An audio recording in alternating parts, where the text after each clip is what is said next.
I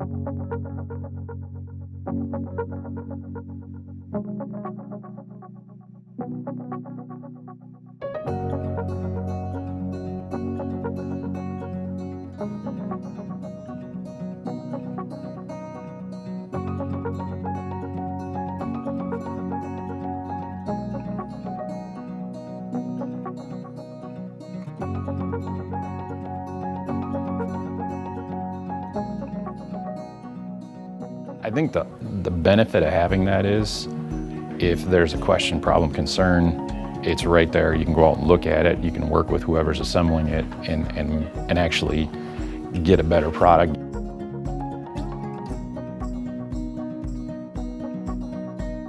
So right now we're standing in the shop, also known as the Technology Center.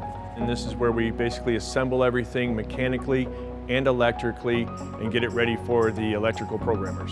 To build it on site would take a lot more time. The shorter the time you are at the customer's site, the better.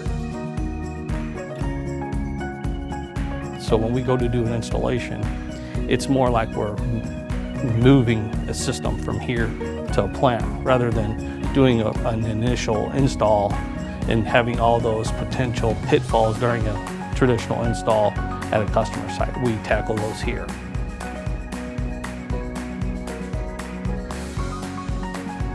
We do a factory acceptance test here at our building, completely engineering the project, testing that material, checking out all the machinery and equipment. So then when we do go to the site, it comes up very quickly in a couple of days. The process involves first having a conceptual idea, and then we take that theoretical idea and bring it out here and prove it before we try to sell it to the customer.